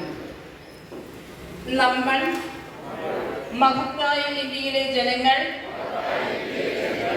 ഇന്ത്യയെ ഒരു പരമാധികാര സ്ഥിതി സമത്വ മതേതരത്വ ജനാധിപത്യ റിപ്പബ്ലിക്കായി സംവിധാനം ചെയ്യപ്പെട്ടതിൽ അഭിമാനം കൊള്ളുന്നു. ഭാരതത്തിലെ എല്ലാ ജനങ്ങൾക്കും സാമൂഹികവും സാമ്പത്തികവും രാഷ്ട്രീയവും മതപരവുമായ നീതി, ചിന്ത, ആവിഷ്കാരം, വിശ്വാസം, ഭക്തി, ആരാധന എന്നിവയ്ക്കുള്ള സ്വാതന്ത്ര്യം ഇന്ത്യൻ ഭരണഘടന ഉറപ്പു നൽകുന്നു. ഇന്ത്യൻ ഭരണഘടനയിലുള്ള വിശ്വാസം ഞങ്ങൾ ഏറ്റുപറയുകയും ഭരണഘടന വിഭാവനം ചെയ്യുന്ന അവകാശങ്ങൾ സംരക്ഷിക്കാൻ എന്ത് ത്യാഗവും സഹിക്കാൻ അതിനെതിരെ നടത്തുന്ന ഏത് നടപടിയെയും ചെറുത്തു തോൽപ്പിക്കുമെന്നും ദൈവനാമത്തിൽ പ്രതിജ്ഞ ചെയ്യുന്നു. ജയ് ക്രൈസ്റ്റ്. ക്രിസ്തുവിനെ പ്രതി സഹിക്കുന്നതിൽ നിന്ദനങ്ങൾ സഹിക്കുന്നത് ഈജിപ്തിലെ നിധികളേക്കാൾ വിലയേറിയ സമ്പത്തായി അവൻ കരുതി. തനിക്ക് ലഭിക്കാനിരുന്ന പ്രതിഫലത്തിലാണ് അവൻ ദൃഷ്ടി പതിച്ചിരുന്നത്. വിശുദ്ധ ബൈബിളിലെ ഹെബ്രായർക്ക് എഴുതപ്പെട്ട ലേഖനത്തിൽ നിന്നുമുള്ള വചനങ്ങളാണ് ഈ സമയം ഞാൻ നിങ്ങളോട് പറഞ്ഞത്. അഭിമന്യ പിതാവേ, വികാരി ജനറൽ വിൽസൺ ഈരുത്തിറച്ച, കത്തീഡ്രൽ പള്ളി വികാരി ബഹുമാനപ്പെട്ട നാസറച്ച, ബഹുമാനപ്പെട്ട വൈദികരെ, പ്രിയം നിറഞ്ഞ സിസ്റ്റേഴ്സ്, വേദിയിലും സദസ്സിലും ഇരിക്കുന്ന വിശിഷ്ട വ്യക്തികളെ, പ്രിയപ്പെട്ട സഹോദരി സഹോദരന്മാരെ, ഇന്ന് നാം ഇവിടെ ഒന്നിച്ചേർന്നിരിക്കുന്നത് ഒരു ആഘോഷത്തിൻ്റെ ഭാഗമായല്ല, നീതി നിഷേധിക്കപ്പെട്ടതിൻ്റെ, ഒരു നൊമ്പരത്തിൻ്റെ, ഒരു വിലാപത്തിൻ്റെ ഒരു ഒത്തുചേരലാണ്. ഇത് എന്തിന്, എന്തുകൊണ്ട് എന്നുള്ളതെല്ലാം എനിക്ക് മുൻപേ പ്രസംഗിച്ച എല്ലാവരും ഇവിടെ വ്യക്തമായി പറഞ്ഞിരുന്നു. അഭിമന്യ പിതാവിൻ്റെ സന്ദേശത്തിൽ നിന്നും നമ്മളത് വ്യക്തമായി മനസ്സിലാക്കി. നമുക്കൊക്കെ അറിയാം, ശിഖ വെട്ടിവീഴ്ത്തുമ്പോൾ കൂടുതൽ ശക്തിയോടുകൂടി തഴച്ചു വളർന്ന ഒരു ചരിത്രമാണ് നമ്മുടെ ക്രൈസ്തവ സഭയ്ക്കുള്ളതെന്ന്. ഇത് സിസ്റ്റർ പ്രീതി മേരിയുടെയും സിസ്റ്റർ വന്ദന ഫ്രാൻസിസിൻ്റെയും കാര്യത്തിൽ മാത്രമല്ല, അവർ ഇന്ന് അനുഭവിക്കുന്നത് ക്രിസ്തുവിൻ്റെ സഹനത്തിൽ പങ്കുകാരാകുന്നതിൽ ഞങ്ങൾ സന്തോഷിക്കുന്നു എന്നുള്ള മനോഭാവത്തോടെയാണെങ്കിൽ, ഞങ്ങളും അവരോട് ചേർന്ന് ഉച്ചസ്ഥിരം ഇവിടെ ഇരിക്കുന്ന എല്ലാ സിസ്റ്റേഴ്സും പറയും, ഞങ്ങൾ ഈ കാണുന്ന അല്ലെങ്കിൽ ഇപ്പോൾ അനുഭവിക്കുന്ന ഈ നിന്ദനങ്ങൾ കൊണ്ടോ സഹനങ്ങൾ കൊണ്ടോ ഞങ്ങൾ പിന്മാറാൻ തയ്യാറാകുന്നില്ല. ഞങ്ങളുടെ ശുശ്രൂഷ ഞങ്ങൾ സധൈര്യം തന്നെ മുന്നോട്ട് കൊണ്ടുപോകുമെന്നുള്ള കാര്യം ഉറപ്പാണ്. സിസ്റ്റർ വന്ദനയും സിസ്റ്റർ പ്രീതി മേരിയും ഈ അനുഭവിക്കുന്നത് ഈ സഭയ്ക്ക് വേണ്ടിയാണെങ്കിൽ, ഈ നാട്ടിലെ മക്കൾക്ക് വേണ്ടിയാണെങ്കിൽ, ഇവിടെയുള്ള ഞങ്ങൾ ഓരോരുത്തരും സിസ്റ്റേഴ്സ് ആയിട്ടുള്ള ഞങ്ങൾ ഓരോരുത്തരും ഞങ്ങൾക്കും പറയാൻ പറ്റും, ഞങ്ങളുടെ സ്വന്തം ജീവിതാനുഭവങ്ങൾ കൊണ്ട്. ഹോളി ഫാമിലി സിസ്റ്ററായ ഞങ്ങളുടെ മോതിരക്കണ്ണി അമ്മ സ്ഥാപനത്തിലെ സിസ്റ്റേഴ്സ് രാവിലെ 4 മണി മുതൽ 100-ലധികം നാനാജാതി മതസ്ഥരായ സഹോദരങ്ങൾക്ക് വേണ്ടിയിട്ട് അവരുടെ മലമൂത്ര വിസർജ്യങ്ങൾ നീക്കം ചെയ്യുന്നത് തുടങ്ങി കുളിപ്പിച്ച് ശുചിയാക്കി ഭംഗിയാക്കി ജീവിക്കാൻ അനുവദിക്കുന്നതാണോ ഞങ്ങളുടെ ഭാഗത്തു നിന്നുള്ള തെറ്റ്? ഇവിടെയുള്ള ഓരോ സന്യാസിനി സമൂഹത്തിലെ സിസ്റ്റേഴ്സും ഇതിന് സമാനമായ ശുശ്രൂഷകളാണ് ഇവിടെയൊക്കെ ചെയ്തു വരുന്നത്. വിദ്യാഭ്യാസമില്ലാത്തവർക്ക് മൂല്യങ്ങൾ പകർന്നു കൊടുത്ത് അവരെ പ്രബുദ്ധരാക്കുന്നതാണോ ഞങ്ങൾ ചെയ്ത അനീതി? ഇങ്ങനെയുള്ള സാഹചര്യത്തിലൊക്കെ ഞങ്ങൾക്ക് വേണ്ടി ഞങ്ങളോടൊപ്പം നിലകൊണ്ട ഈ ഇരിഞ്ഞാലക്കുട കത്തീഡ്രൽ പള്ളിയുടെ വികാരി അച്ഛനോടും ഈ കുടുംബത്തോടും കത്തീഡ്രൽ കുടുംബത്തോടുമുള്ള ഞങ്ങളുടെ സ്നേഹവും നന്ദിയും ഈ സമയം ഞങ്ങൾ സിസ്റ്റേഴ്സ് ഒന്നു ചേർന്ന് അറിയിക്കുകയാണ്. ഇന്ന് കുറച്ചു മുൻപ് നമ്മൾ അറിഞ്ഞു, ഈ രണ്ട് സിസ്റ്റേഴ്സും അകാരണമായി ദിവസങ്ങളായി തുറങ്കിലടക്കപ്പെട്ടുവെങ്കിലും ജാമ്യത്തിലിറങ്ങിയെന്ന്. ഞങ്ങൾ ഒട്ടും സന്തോഷവതികളല്ല. കാരണം കുറേയേറെ വ്യവസ്ഥകളോടുകൂടിയാണ് അവരെ ജാമ്യത്തിലിറക്കിയത്. മാത്രവുമല്ല, അകാരണമായി കുറ്റം ചുമത്തപ്പെട്ട അവരുടെ ആ കുറ്റം വിമുക്തരാക്കപ്പെടുന്നത് വരെ യേശുക്രിസ്തുവിൻ്റെ നല്ല പടയാളികളെ പോലെ ഞങ്ങൾ ഈ സമരം തുടരുക തന്നെ ചെയ്യുമെന്ന് ഈ ആൾക്കൂട്ടത്തിൻ്റെ മുൻപിൽ ഞങ്ങൾ സാക്ഷി നിർത്തി പറയുകയാണ്. ഇവിടെ നിന്നും ഇറങ്ങുമ്പോൾ ഞങ്ങളിവിടെ സമർപ്പിതരായി ഞങ്ങൾക്കൊക്കെ പറയാനായിട്ട് പറ്റും, ഞങ്ങളുടെ മാതാപിതാക്കൾ ഞങ്ങൾ കുടുംബത്തിൽ നിന്ന് എല്ലാം ഉപേക്ഷിച്ച് പോന്നപ്പോൾ സമർപ്പിതരായ വ്യക്തികളുടെ മാതാവും പിതാവും സഹോദരനും എല്ലാം നിങ്ങളാണ്. ഇവിടെയുള്ള മക്കൾ ഞങ്ങളുടെ മക്കളാണ്. ഞങ്ങൾ ഒരിക്കലും ഞങ്ങളുടെ സ്വന്തം കാര്യത്തിന് വേണ്ടിയിട്ടല്ല, സ്വന്തം സുഖത്തിന് വേണ്ടിയിട്ടല്ല ജീവിക്കാറുള്ളത്. വെളുപ്പിന് ഈ കഴിഞ്ഞ ദിവസങ്ങളിലൊക്കെ ഞങ്ങളുടെ ഓരോ സന്യാസിനി സമൂഹവും ജാഗരണമായിരുന്നു ഞങ്ങളുടെ സിസ്റ്റേഴ്സിൻ്റെ രക്ഷയ്ക്ക് വേണ്ടിയിട്ട്. രാത്രി മുഴുവൻ ജാഗരിച്ച് വെളുപ്പിന് മുതൽ ഇതുപോലെയുള്ള ശുശ്രൂഷകൾ ചെയ്യുന്ന ആ വലിയ മനസ്സ്, ഇങ്ങനെയുള്ള പ്രസ്ഥാനങ്ങൾ, ഇങ്ങനെയുള്ള സംഭവങ്ങൾ അരങ്ങേറുമ്പോൾ ഒരിക്കലും ഞങ്ങളിൽ നിന്ന് അന്യം വന്നു പോകുമെന്ന് നിങ്ങൾ കരുതരുത്. ഞങ്ങൾ കൂടുതൽ തീക്ഷ്ണതയോടുകൂടി ജീവിതം ക്രിസ്തുവും മരണം നേട്ടവുമാണെന്ന് പ്രഖ്യാപിച്ചുകൊണ്ട് ഞങ്ങളുടെ ഈ ശുശ്രൂഷ തുടരുമെന്ന് ഈ ജനത്തെ സാക്ഷിയാക്കി ഞങ്ങൾ ഏറ്റുപറയുകയാണ്. ഞങ്ങളുടെ പ്രിയപ്പെട്ട സിസ്റ്റേഴ്സിനോടുള്ള ഐക്യദാർഢ്യം പ്രഖ്യാപിച്ചുകൊണ്ട് എൻ്റെ വാക്കുകൾ ഞാൻ നിർത്തുന്നു. നന്ദി. ഇരിങ്ങാലക്കുടയിൽ നിന്നുള്ളൊരു വൈദികൻ്റെ ഇന്ന് വൈറലാണ്. ലോകത്തിലെല്ലായിടത്തും ആ വൈദികൻ ആരാണെന്നുള്ള ചോദ്യമാണ് നടന്നുകൊണ്ടിരിക്കുന്നത്. നമ്മുടെ കത്തീഡ്രൽ പള്ളിയിലെ വികാരിയച്ഛൻ കഴിഞ്ഞ ദിവസം നടത്തിയ പ്രസംഗം എന്തിനേറെ പറയുന്നു, കേന്ദ്ര ഗവൺമെൻറ് വരെ ഞെട്ടി എന്നുള്ളതാണ് അറിയാൻ കഴിഞ്ഞത്. പ്രിയപ്പെട്ട വികാരിയച്ഛൻ്റെ പ്രസംഗം ബഹുമാനപ്പെട്ട വികാരിയച്ഛൻ നമ്മളോട് അഭിസംബോധന ചെയ്തുകൊണ്ട് സംസാരിക്കും.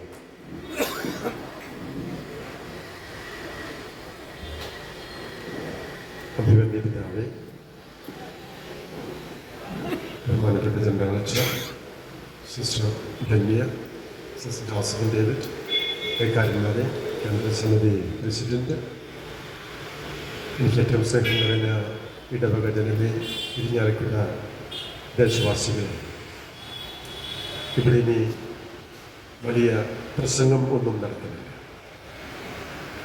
ജൽസൺ പറയുണ്ടായി പ്രസംഗം കേട്ട് ഞെട്ടി എന്നാണ്. പിന്നെ ആ പ്രസംഗം തന്നെ ധാരാളം. പക്ഷേ ചില ഉത്കണ്ഠകളും ആകുലതകളും ചില വേദനകളും ചില നൊമ്പരങ്ങളും പൊതുജനത്തെ അറിയിക്കാതിരിക്കാൻ വയ്യ. ഏതാനും ദിവസങ്ങൾക്ക് മുമ്പ് എന്ന് വെച്ചാൽ കൃത്യം 9 ദിവസങ്ങൾക്ക് മുമ്പ് വെറും നിരപരാധികളായിട്ടുള്ള 2 സിസ്റ്റേഴ്സ്, സിസ്റ്റർ പ്രീതി, സിസ്റ്റർ വന്ദന, റെയിൽവേ സ്റ്റേഷനിൽ വന്നത് ദരിദ്രരായ 2 കുടുംബങ്ങളിലെ 2 കുഞ്ഞുങ്ങൾക്ക് ജോലി കൊടുക്കുന്നതിന് വേണ്ടി, അവരെ കൈപിടിച്ചു കൊണ്ടുപോകുന്നതിന് വേണ്ടി ആദ്യമായിട്ട് കണ്ടുമുട്ടുകയാണ് ഈ കുട്ടികളെ. അങ്ങനെ കൊണ്ടുപോകുന്നതിന് വേണ്ടി റെയിൽവേ സ്റ്റേഷനിൽ വന്ന് അവരെ കൂട്ടിക്കൊണ്ടുപോകുമ്പോൾ അവിടെയുള്ള TTR ഒരു കാര്യവുമില്ലാതെ ചോദ്യം ചെയ്യുന്നു. ചോദിച്ച ചോദ്യങ്ങൾക്കൊക്കെ ഉത്തരം കൊടുക്കുന്നു. ചോദിക്കുന്ന രേഖകൾ കൃത്യമായിട്ട് കാണിച്ചു കൊടുക്കുന്നു. അദ്ദേഹം വ്യക്തനല്ല. അദ്ദേഹം ഫോണെടുത്ത് വിളിക്കുകയാണ്. ആരെ? നിയമം കയ്യിലെടുക്കാൻ അനുവാദമില്ലാത്ത ഒരു ഭീകര സംഘടനയെ, ആ സംഘടനയുടെ നേതാവിനെ, ജ്യോതി ശർമ്മയെ. ആ വ്യക്തിക്ക് അല്പം ജ്ഞാനക്കുറവുണ്ടെന്ന് തോന്നും, അല്ലെങ്കിൽ ബോധത്തിന്റെ അല്പം കുറവുണ്ട്, അല്ലെങ്കിൽ പരിചയം, ലോകപരിചയത്തിന്റെ കുറവുണ്ട്. വന്ന ഉടനെ സിസ്റ്റേഴ്സിനോട് പറയുകയാണ്, നിങ്ങളുടെ മുഖം അടിച്ചു പൊളിക്കും. ആരാണ് അവർക്ക് അധികാരം കൊടുത്തത്? അവരാണോ റെയിൽവേ സ്റ്റേഷന്റെ ഉത്തരവാദി? ഈ TTRനെ ആരാണ് അവിടെ അവരോധിച്ചത്? റെയിൽവേ, ഇന്ത്യൻ റെയിൽവേ ആണോ അതോ ബജ്രംഗ് ദളാണോ? TTRന് കംപ്ലൈന്റ് ഉണ്ടെങ്കിൽ ആരെയാണ് കംപ്ലൈന്റ് അറിയിക്കേണ്ടത്? ഈ സംഘടനയാണോ? സംഘടനയാണെങ്കിൽ ഫോൺ ചെയ്ത് കഴിഞ്ഞ നിമിഷങ്ങൾക്കകം റെയിൽവേ സ്റ്റേഷനിൽ പ്ലാറ്റ്ഫോമിൽ എത്തുന്നു. ഒറ്റയ്ക്കല്ല, ഒരു വലിയ സംഘത്തിന്റെ കൂടെ. ഈ ജ്യോതി ശർമ്മയുടെ വസ്ത്രത്തിൽ ഒരു ചെറിയ സ്പീക്കർ ഫിറ്റ് ചെയ്തിട്ടുണ്ട്. അവരങ്ങനെയാണ് നടക്കുന്നത്. ഇത് മുൻകൂട്ടി നടത്തിയ ഒരു ആസൂത്രണമല്ലേ? ചിന്തിച്ചുകൂടി നമുക്ക്. തിരുവസ്ത്രമണിഞ്ഞ് നടക്കുന്ന, പാവപ്പെട്ടവരെ സംരക്ഷിക്കുന്ന, ദിനാലംബരെ കാത്തുപരിപാലിക്കുന്ന, കരച്ചിൽ കേൾക്കുന്ന, വിശപ്പടക്കി കൊടുക്കുന്ന, ചോറ് വാരിക്കൊടുക്കുന്ന, അഭയം നൽകുന്ന, താരാട്ട് പാട്ട് പാടി ഉറക്കുന്ന മാലാഖമാരെ, ദൈവത്തിന്റെ ദൂതന്മാരെ ഇത്തരത്തിൽ ഭീകര സംഘടനകൾ വന്ന് അവരെ പീഡിപ്പിച്ച് രാജ്യത്തിന്റെ നിയമങ്ങളെ കാറ്റിൽ പറത്തിക്കൊണ്ട്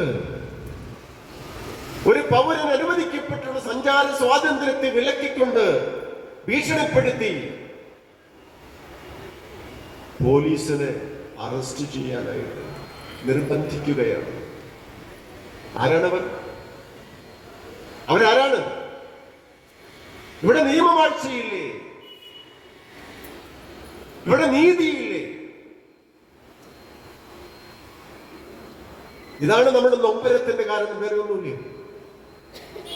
നൊമ്പരത്തിന്റെ കാരണം ഇതാണ്. അവർ പറയുന്നത് എന്താ? രണ്ട് പ്രധാനപ്പെട്ട കാര്യങ്ങളാണ് പറയുന്നത്. ഒന്ന്, നിർബന്ധിത മതപരിവർത്തനം നടത്തിയെന്ന്. അതുകൊണ്ട് NIA കേസ് വിടുന്നത്. NIA കേസ് വിടുക എന്ന് വെച്ചാൽ ഏറ്റവും ക്രൂരമായ ക്രിമിനൽസിനാണ്, ഭീകരവാദം വെച്ച് പുലർത്തുന്ന, രാജ്യത്തെ നശിപ്പിക്കുന്ന, രാജ്യത്തിന് തുരങ്കം വയ്ക്കുന്ന വ്യക്തികളാണ് ഈ ഭീകരവാദികൾ. ഈ പാവപ്പെട്ട മാലാഖമാര് ഭീകരവാദികളായ ആ പദം തന്നെ അവർക്ക് അറിഞ്ഞുകൂടാ. ആ പദത്തിന്റെ അർത്ഥം തന്നെ അവർക്ക് അറിഞ്ഞുകൂടാ. അവർക്കറിയാവുന്നത് സ്നേഹം, അവർക്കറിയാവുന്നത് കരുണ, അവർക്കറിയാവുന്നത് സാന്ത്വനം, അഭയം. ഇതാണ് അവർക്കറിയാവുന്നത്. ആദ്യമായി കണ്ടുമുട്ടിയ, എന്നിട്ട് എന്താ പറഞ്ഞത്? മതപരിവർത്തനം നടത്തിയത്. ആദ്യമായി കണ്ടുമുട്ടിയവരെ മതപരിവർത്തനം നടത്തിയത്. ഇനി മതപരിവർത്തനം നടത്തുന്നവർ ക്രിസ്ത്യാനികളാണ്, പണ്ടേ ക്രിസ്ത്യാനികളാണ്. ഈ സിസ്റ്റേഴ്സിന് അറിയില്ല. ഇവിടെയാണ് സിസ്റ്റേഴ്സിന്റെ നിരപരാധിത്വം. ഈ നിരപരാധിത്വം വഹിക്കുന്ന സിസ്റ്റേഴ്സിനെ പോലീസിന് വിളിച്ചു വരുത്തി നിർബന്ധപൂർവം അവരെ അറസ്റ്റ് ചെയ്ത് കൊണ്ടുപോയി അന്ന് തന്നെ തുറങ്കയിൽ അടച്ചു. നമ്മൾക്ക് ജീവിക്കുന്നത് ഭാരതത്തിലാണ്. ഭാരതത്തിനെ കുറിച്ച് അഭിമാനിക്കുന്നവരാണ് നമ്മൾ. കുഞ്ഞുകുട്ടികളായിരുന്നപ്പോൾ സ്കൂളില് പ്രതിജ്ഞയ്ക്ക് നമ്മൾ എന്താ പറയാ? ഭാരതം എന്റെ രാജ്യമാണ്, ഭാരതത്തിലുള്ള എല്ലാവരും എന്റെ സഹോദരി സഹോദരന്മാരാണ്, ഞാൻ അവരെ സ്നേഹിക്കുന്നു. അങ്ങനെയല്ലേ നമ്മളെ പഠിപ്പിച്ചതൊക്കെ? അങ്ങനെയല്ലേ നമ്മൾ ശീലിച്ചത്? നമ്മുടെ കേരളത്തിൽ എവിടെയാണ്, എന്തിനാണ് ശത്രുത?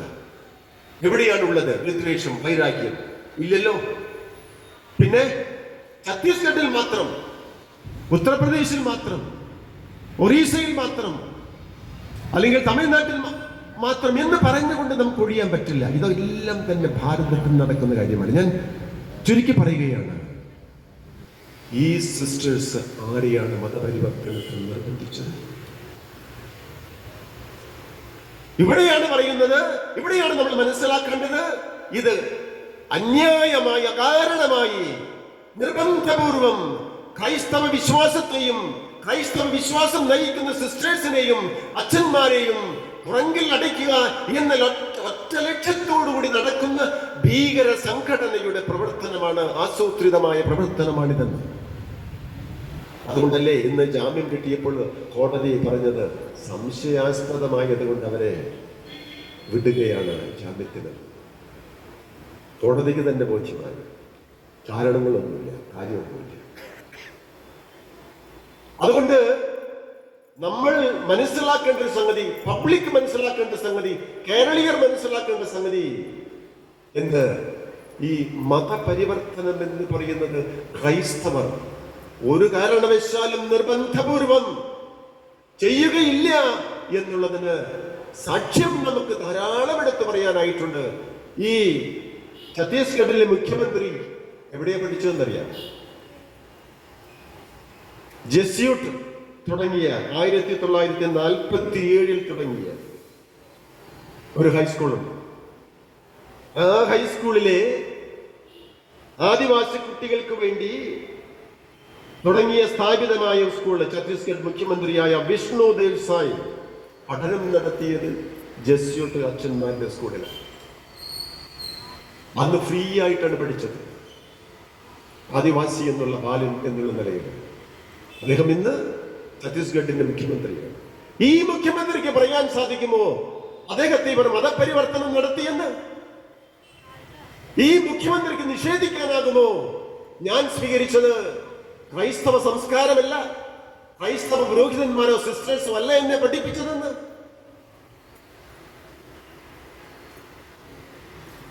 സാധിക്കില്ല.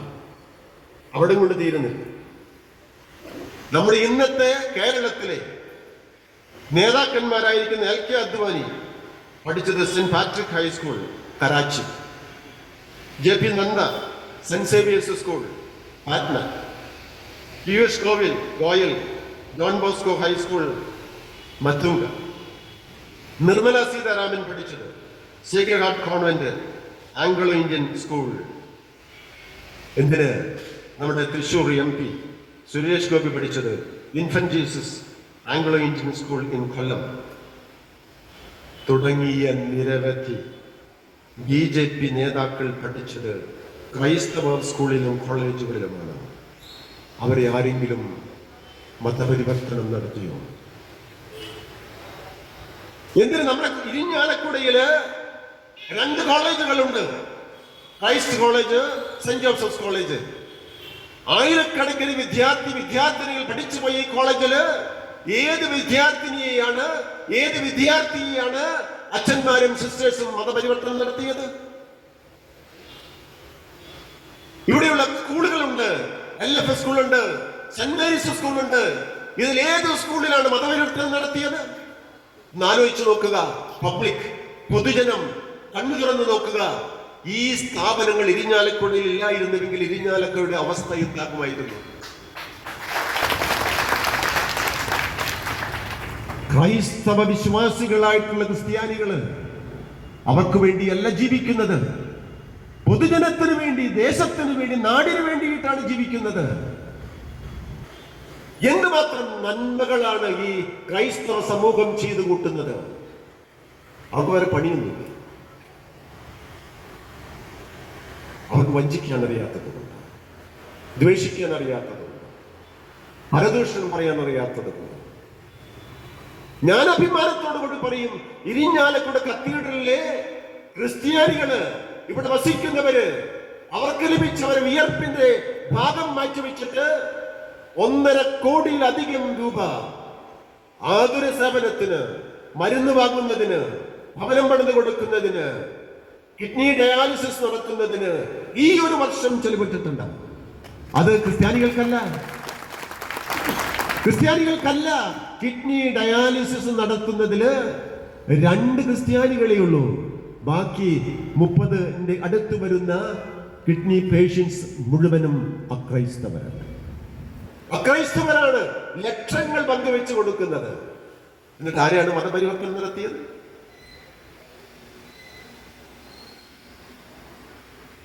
സ്നേഹമുള്ള ജനമേ, സംസ്കാര സമ്പന്നരായ കേരള ജനമേ, ഭാരത ജനമേ, ഭാരതത്തിന്റെ ആത്മാവിന് മുറിവേറ്റിരിക്കുന്നു, ഭാരതത്തിന്റെ അഖണ്ഡതയ്ക്ക് മുറിവേറ്റിരിക്കുന്നു.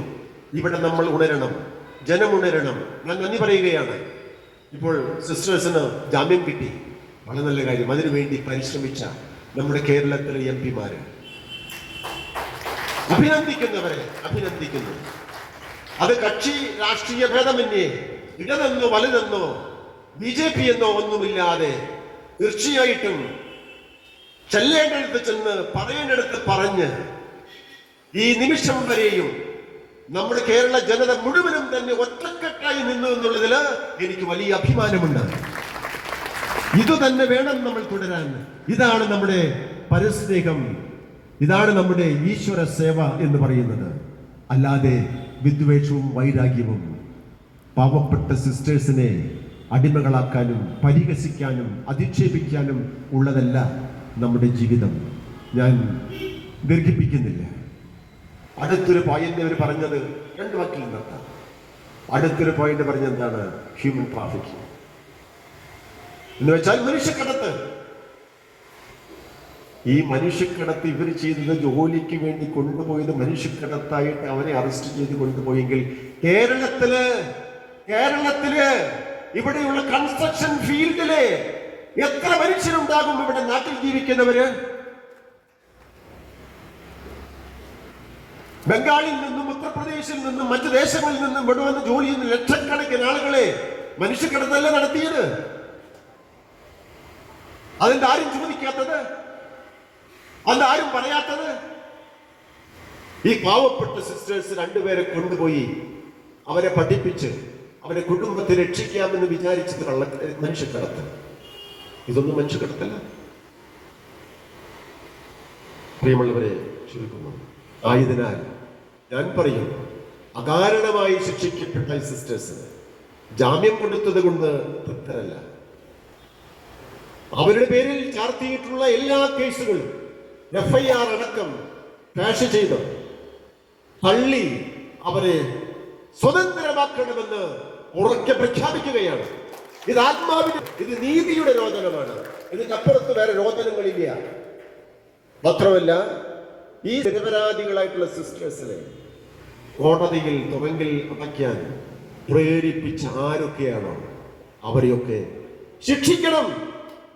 ഞാൻ പറയും, ശിക്ഷിക്കണം. ശിക്ഷിച്ചില്ലെങ്കിൽ ഇത്തരത്തിലുള്ള തിന്മകൾ നമ്മുടെ നാട്ടിൽ നിന്ന് വിട്ടുപോവുകയില്ല. ശിക്ഷിക്കാൻ കഴിഞ്ഞില്ലെങ്കിൽ ഉത്തരവാദിത്തപ്പെട്ട ഗവൺമെന്റ് ഭരണാധികാരികള് അവരെ വിളിച്ചു വരുത്തി ശാസിച്ച് പറഞ്ഞു വിടണം. മേലാൽ ഇപ്രകാരം ചെയ്യാൻ പാടില്ല. ഭാരതത്തിൽ ഇത് ഭാരതത്തിന്റെ ആത്മാവിനെ കളങ്കപ്പെടുത്താൻ പാടില്ല എന്ന് ചുരുക്കുകയാണ്. ഞാൻ നന്ദി പറയുകയാണ് എല്ലാവർക്കും. ജീവിച്ചെന്ന് ഇവിടെ വന്ന ഇടവക ജനത്തിലെ ദേശവാസികൾക്ക്, ഈ ഇരിഞ്ഞാലക്കുടയിലുള്ള നല്ലവരായ മനുഷ്യർക്ക്, ക്രൈസ്തവ സമൂഹത്തോട്, ഈ പാവപ്പെട്ട സിസ്റ്റേഴ്സിനോട് നിങ്ങൾ കാണിച്ച വലിയ ഔദാര്യത്തിന്, വലിയ സ്നേഹത്തിന് പരിഗണനയ്ക്ക് എല്ലാവർക്കും ഞാൻ നന്ദി പറഞ്ഞുകൊണ്ട് ഒറ്റക്കെട്ടായിരുന്നു നിൽക്കാം എന്ന് ഞാൻ ആശംസിച്ചുകൊണ്ട് ഞാൻ വാക്കുകൾ ചുരുക്കുന്നു. നന്ദി. എൻ്റെ നേതൃത്വത്തിൽ നടത്തുന്ന നിശ്ചിത പരിപാടി നാളെ ചാലക്കുടിയിൽ വെച്ചാണ്. നമ്മുടെ ഇടവകയിൽ നിന്ന് 2 മണിക്കാണ് വണ്ടികൾ പോവുക. എല്ലാവരും പങ്കെടുക്കണം. സമാപിക്കുകയാണ്.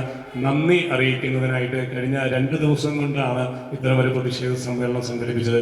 ഇതിനുവേണ്ടി നേതൃത്വം നൽകിയത് കുടുംബ സമ്മേളന കേന്ദ്ര സമിതി പ്രസിഡന്റ് ജോബി അക്കരക്കാരനും അതുപോലെ തന്നെ ട്രസ്റ്റിമാരും ചേർന്നാണ്. എല്ലാവർക്കും നന്ദി അറിയിക്കുന്നതിനായിട്ട് ശ്രീ ജോബി അക്കരക്കാരൻ. പ്രതിഷേധ സമ്മേളനം ഉദ്ഘാടനം ചെയ്ത പോളിപിതാവെ, വികാരി ജനറൽ വിൻസനച്ച, ഞങ്ങളുടെ വികാരിച്ച സിസ്റ്റേഴ്സ്, കൈക്കാരന്മാരെ, കൊച്ചച്ചന്മാരെ, സിസ്റ്റേഴ്സ്, ഇടവജനങ്ങളെ, ഈ വൈകിയ വേളയിൽ ഞാൻ ദീർഘിക്കുന്നില്ല. ഇന്നത്തെ സമ്മേളനം ഉദ്ഘാടനം ചെയ്ത നമ്മുടെ പിതാവിന് ഏറ്റവും ഹൃദ്യമായിട്ട് നന്ദി പറയുകയാണ്. അതുപോലെ തന്നെ നമ്മളുടെ ഈ പ്രതിഷേധ റാലി ഫ്ലാഗ് ഓഫ് ചെയ്ത വിൻസനച്ചനും നന്ദി പറയുന്നു.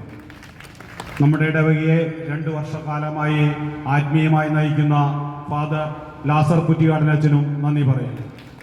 വേദിയിലിരിക്കുന്ന സിസ്റ്റേഴ്സിനും കൃത്യമായി നന്ദി പറയുന്നു. ഈ ദിവസങ്ങളിൽ ഇതിനുവേണ്ടി മുഴുവൻ സമയം ചെലവഴിച്ച 4 കൈക്കാരന്മാർക്കും കൃത്യമായി നന്ദി പറയുന്നു. ഇവിടെ എത്തിയ എല്ലാ സിസ്റ്റേഴ്സിനും, അതുപോലെ തന്നെ 3 കൊച്ചച്ചന്മാരാണ് ഇതിനെല്ലാ കാര്യങ്ങളിലും പ്രവർത്തിച്ചത്. 3 കൊച്ചച്ചന്മാർക്കും നല്ലൊരു കൈയോടുകൂടി നമുക്ക് നന്ദി പറയാം. അതുപോലെ തന്നെ കേന്ദ്ര സമിതി അംഗങ്ങൾ, യൂണിറ്റ് ഭാരവാഹികൾ എല്ലാവർക്കും ഒറ്റവാക്കിൽ നന്ദി പറഞ്ഞുകൊണ്ട് നിർത്തുന്നു.